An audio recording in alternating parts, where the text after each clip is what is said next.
हाँ चलिए, आप सभी लोगों को good evening. How are you? I am also fine.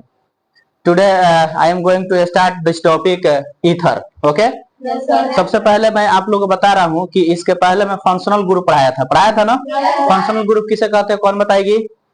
थोड़ा स्टैंड अप हो जाएगा, कौन बताएगी फंक्शनल ग्रुप? चलो stand up. Anushka, functional group किसे कहते हैं?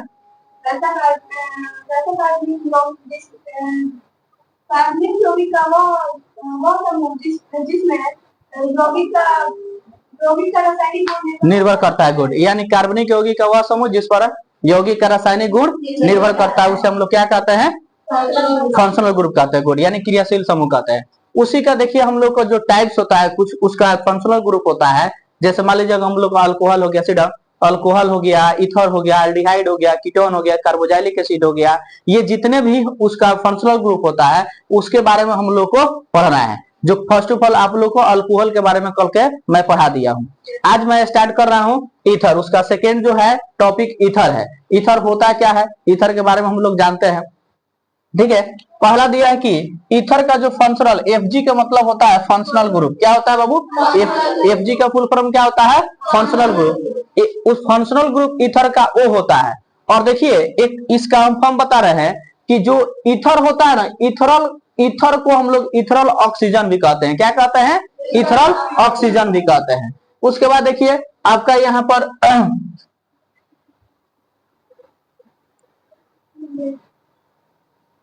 तो अब देखिए यहाँ जो हम लोग पढ़े थे ईथर के बारे में, तो फंक्शनल ग्रुप यानी ईथर का जो फंक्शनल ग्रुप होता है वो हम लोग क्या होता है? ओ होता है, single bond O, single bond होता है।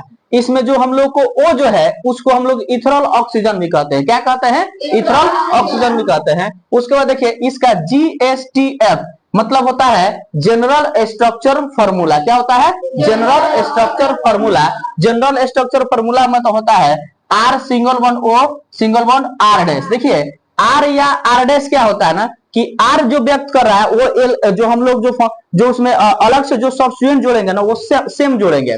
और आर डैश जो होता है, आर डैश का मतलब होता है एराइल ग्रुप। एराइल को हम लोग अलग से उसको जोड़ेंगे। जैसे मान लीजिए कहीं मिथाइल हो गया तो कहीं इथाइल हो गया, यानी उसमें जो जुड़ेंगे वो अलग अलग सब्स्टिट्यूएंट हम लोग जोड़ेंगे। समझ में आ रहा ना? तो इसको बोलते हैं हम लोग जहां आर या आर डैश क्या होगा बाबू? एल्काइल या एराइल ग्रुप होगा। उसके बाद देखिए इसका बुक के अकॉर्डिंग जो जनरल मॉलिक्यूलर जो फॉर्मूला होता है ये होता है। बुक के अकॉर्डिंग क्या होता है बाबू? ये होता है CnH2n+1 या उसका होल 2O। हम लोग क्या होता है? CnH2n+1 का होल 2 या होल ट्वाइस बोलते हैं इसको। क्या बोलते हैं? Whole twice. और उसके बाद क्या हो जाएगा? O हो जाएगा। अब देखिए इसको अकॉर्डिंग जैसे हम लोग जब क्लास में पढ़ते थे तो हम लोग को जो सर पढ़ाए हैं उसका फॉर्मूला होता है CnH2n+2 का हम लोग क्या दिया? O। क्या दिया है? O। तो ये हम लोग का हो गया ईथर का फॉर्मूला हो गया, यानी ईथर का जनरल मॉलिक्यूलर फॉर्मूला हो गया। यानी इसको हम लोग बोलते हैं GMF। क्या बोलते हैं हम लोग? GMF। अब देखिए आपसे कोई पूछेंगे कि ईथर किसे कहते हैं तो बोलिएगा वैसा ऑर्गेनिक कंपाउंड। ऑर्गेनिक कंपाउंड को हिंदी में क्या बोलते हैं हम लोग? क्या बोलते हैं ऑर्गेनिक कंपाउंड को? रासायनिक कार्बनिक यौगिक बोलते हैं। क्या बोलते हैं? कार्बनिक यौगिक। जिसमें इथेनॉल ऑक्सीजन से दो समान या असमान एल्काइल या एराइल ग्रुप जुड़ा होता है उसे अब हम लोग क्या कहते हैं? ईथर कहते हैं। क्या कहते हैं? ईथर कहते हैं। यानी आपको समझ में आया ईथर का डिफिनीशन? तो आपको ईथर का डिफिनीशन कोई भी पूछेंगे तो बताना है वैसा ऑर्गेनिक कंपाउंड यानी वैसा कार्बनिक यौगिक जिसमें इथेनॉल ऑक्सीजन से दो समान या असमान। देखिए बात क्या कर रहा है? दो समान या असमान कह रहा है कि देखिए एल्काइल या एराइल ग्रुप जुड़ा हो तो उसे हम लोग क्या कहते हैं? ईथर कहते हैं। अब देखिए आप लोग को जब हम लोग एल्काइल जो पढ़ा रहे थे, एल्कीन के बाद एक एल्काइल पढ़ाए थे ना, तो आपको मैं बताया था कि अगर CH3 स्टार लगाकर एक यहाँ हाइफन निकाला है तो समझिए कि इसका नाम क्या है? एल्काइल है। एल्काइल में इसका नाम क्या होगा? मिथाइल है। क्या होगा बाबू? मिथाइल है। बताया था ना आप लोग को, इसको पहले बताया था ना। तो मान लीजिए यहाँ पर देखिए यहाँ पर दो जुड़ा है तो ये इथाइल हो जाएगा, यहाँ पर एक जुड़ा है तो मिथाइल हो गया। ऐसा समझना? तो कह रहा है देखिए समान हो या असमान। तो देखिए ये इधर इथाइल है इधर मिथाइल, तो दोनों असमान हो गया तो उसको भी हम लोग ईथर कहेंगे। आइए समझ दो ना। उसके बाद देखिए फिर कह रहा है कि इधर देखिए समान हो, तो देखिए इधर भी इथाइल जुड़ा हुआ है और इधर भी इथाइल जुड़ा हुआ है, तो दोनों समान ग्रुप जुड़ा हुआ है, तो इसको भी हम लोग क्या कहेंगे, ईथर का। यानी आप समझ गए कि ईथर में हमेशा क्या होता है, समान अल्काइल या एराइल ग्रुप जुड़ा होता है। एक पॉइंट आपको मैं बता रहा हूं, आप थोड़ा सा ध्यान दीजिएगा। कहता है कि एक नोट आपको यहां बता रहा है, कह रहा है ईथर को अल्कोहल या जल का डेरिवेटिव्स कहा जाता है। क्या कहा जाता है हम लोग को? हाँ, अब थोड़ा यहां ध्यान दीजिएगा, एग्जाम्पल में आपको मैं समझा रहा हूं। कह रहा है कि ईथर को अल्कोहल या जल का डेरिवेटिव्स कहा जाता है, या जल या अल्कोहल का डेरिवेटिव्स कहा जाता है। तो एग्जाम्पल में आप समझिए कैसे कह रहा है। मान लीजिए बाबू, ये हम लोग को सपोज दैट, मान लीजिए ये R सिंगल बॉन्ड OH है, R सिंगल बॉन्ड OH है, तो इस H को हम लोग एक सिंगल बॉन्ड लगाकर H लगा देते हैं। आगे अब इसको सिंगल बॉन्ड OH लिखिए या सिंगल बॉन्ड OH लिख दीजिए, सिंगल बॉन्ड O या सिंगल बॉन्ड H या सिंगल बॉन्ड OH, इस दोनों का नाम आपको पता है कि क्या है? क्या है बोलो? अल्कोहल है। अल्कोहल है ना? इस दोनों का नाम क्या है? अल्कोहल। इस बात को क्लियर है? तो अब कह रहा है कि बताइए कि अल्कोहल या जल को जल को डेरिवेटिव्स क्यों कहा जाता है? आया समझ में ना? तो इसमें से कह रहा है कि देखिए बताते हैं कैसे ईथर को और अल्कोहल को और जल को ईथर का डेरिवेटिव्स क्यों कहा जाता है। तो कह रहा है कि इसमें से हम एक हाइड्रोजन को हटाएंगे और इसमें कोई एक अल्काइल या एराइल ग्रुप को क्या कर देंगे, जोड़ देंगे। तो आप देखिएगा, ये तो हम लोग को सेम का सेम रहेगा, ये भी हम लोग का सेम रहेगा, और ये जो हाइड्रोजन हटा है ना, तो इसका जो क्या हुआ है बाबू, कोई अल्काइल ग्रुप आकर जुड़ गया है। आ गया समझ में ना?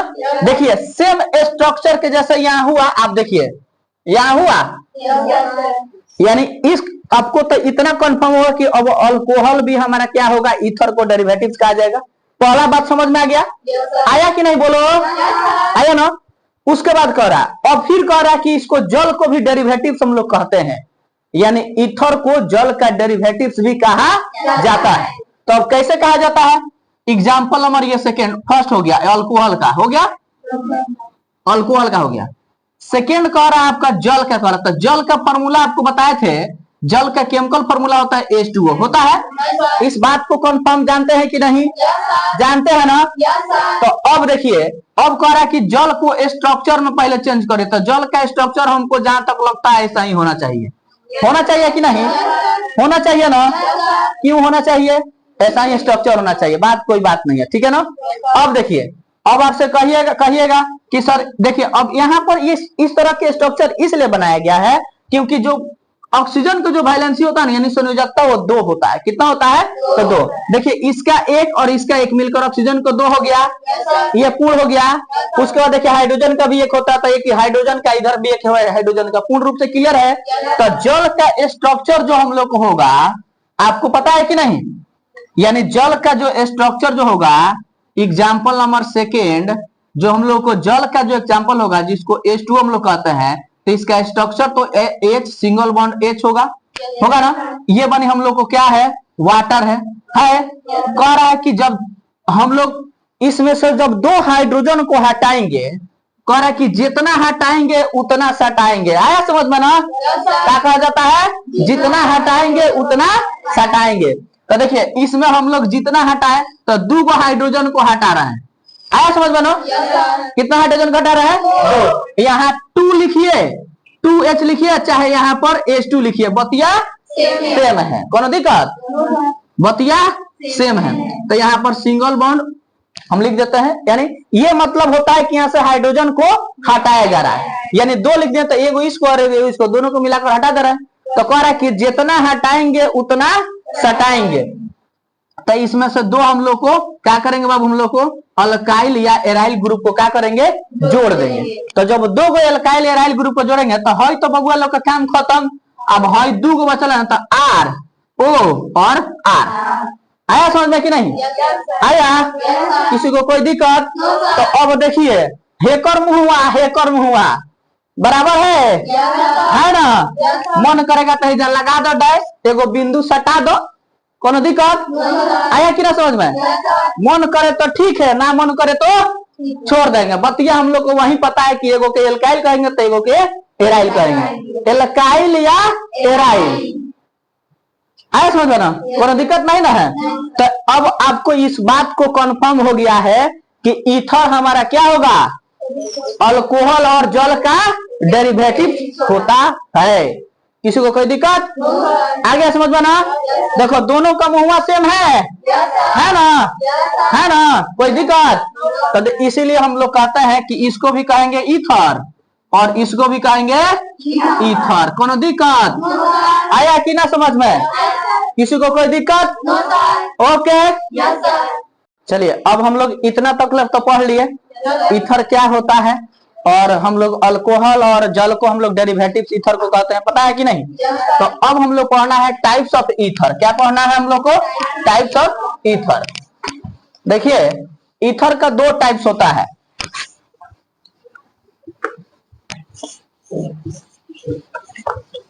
ईथर का कितने टाइप्स होता है? 2। यानी हम लोग को होगा, बहुत ज्यादा ये नहीं है। आप लोग में देखिए जो 10th क्लास के जो क्लास होता है ना, छोटा मोटा मतलब ईथर के बारे में पढ़ना है। ईथर का नामकरण कैसे किया जाता है, उसको हम लोग साइक्लिक के लिए कैसे जोड़ के उसको बनाते हैं, बहुत मतलब ये 12 टॉपिक होता है, समझ में आ रहा ना? जैसे आप लोग जैसे 11-12 में जाइएगा, जैसे IIT के लेवल में आप लोग जैसे तैयारी करिएगा, नीट वगैरह जेई वगैरह का तैयारी करिएगा, तो उसमें इससे भी डीपली पढ़ाया जाता है, समझ में आ रहा ना? हम ये पढ़ाते हैं 12th क्लास में, इससे भी डीपली, समझ में आ रहा ना? तो देखिए टाइप्स ऑफ ईथर के बारे में हम लोग जानना है। Types of ether. ईथर होता क्या है? आपको मैं बताया था कि ईथर का जो फंक्शनल ग्रुप होता है क्या होता है? ये वाला होता है ना, single bond O single bond, sorry, ठीक है ना? अब देखिए इसका जो टाइप्स होता है वो 2 होता है। एक बनी होता है हम लोग को, एक क्या होता है, सिमेट्रिकल ईथर। क्या होता है बाबू? Symmetrical ether. या दूसरा इसका नाम होता है सिंपलर ईथर। क्या होता है? Simpler ether. दूसरा होता है अनसिमेट्रिकल ईथर। देखिए इसको हम लोग बोलते हैं, आप ध्यान से समझ लीजिएगा, सिमेट्रिकल ईथर को हम लोग बोलते हैं कि एक समान ईथर। क्या बोलते हैं? एक समान ईथर। और अनसिमेट्रिकल को हम लोग बोलते हैं अलग अलग ईथर, मतलब उसमें जो सब्स्टिट्यूएंट जो जुड़ा रहेगा वो अलग अलग जुड़ा रहेगा। जैसे एग्जांपल में देखिए, इसका जो हम लोग जो सबसे पहले जो फॉर्मूला होगा R single bond O R, देख दोनों सेम है। इसको तो आपको बताया था कि इसी को हम लोग बोलते हैं इथेनॉल ऑक्सीजन। क्या बताए थे? इथेनॉल ऑक्सीजन बोले थे, बताया था ना? तो देखिए इसमें कह रहा है कि समान, यानी ईथर से जो ग्रुप जुड़ेगा ना वो समान ग्रुप जुड़ेगा। कैसे ग्रुप जुड़ेगा? समान, यानी एक ही जैसा ना जुड़ेगा, समझ में आ रहा ना? तो देखिए जैसे मान लीजिए CH3 single bond O CH3, दोनों देखिए दोनों का नाम मिथाइल है, इसका भी नाम मिथाइल है। कोई पता है कि नहीं आप लोग को? दोनों का नाम मिथाइल है और इसका नाम ईथर है, तो इथाइल मिथाइल ईथर हो जाएगा। चाहे इसका नाम इसका नाम क्या हो जाएगा हम लोग को? डाई मिथाइल ईथर हो जाएगा। क्या नाम हो जाएगा हम लोग को? डाई मिथाइल ईथर हो जाएगा। ये पता है कि नहीं आप लोग को? Di methyl ether. 2 को रहेगा तो समान ग्रुप रहेगा, तो उस पर क्या लगा देंगे? Prefix di. क्या लगा देंगे? डाई नहीं, डाई, ठीक है ना? उसके बाद देखिए सेकेंड का एग्जांपल कह रहा है, इसका फॉर्मूला हो जाएगा R single bond O R dash, जहां R और R डैश हमारा क्या है? एल्काइल या एराइल ग्रुप होता है। यानी अलग अलग कह रहा है कि इसमें अलग अलग जुड़ना चाहिए। क्या होना चाहिए? अलग अलग जुड़ना चाहिए। जैसे एग्जांपल में आप देखिए, मान लीजिए हम लोग को CH3 और ये हो जाएगा single bond O CH2 CH3। आपको इतना को बताया था इथाइल कहते हैं। क्या बोलते थे? इथाइल। इसको क्या कहते हैं? मिथाइल। तो इसका नाम क्या हो जाएगा? अल्फाबेटिकल ऑर्डर में देखते हैं तो ई पहले आएगा, एम बाद में आएगा, तो इसका नाम क्या हो जाएगा? नहीं, हम लोग को इथाइल मिथाइल क्या हो जाएगा बेटा? ईथर। Ethyl methyl ether. कोई दिक्कत आया समझ में? नाम कह रहा कि अलग अलग जुड़ना चाहिए। कोई दिक्कत?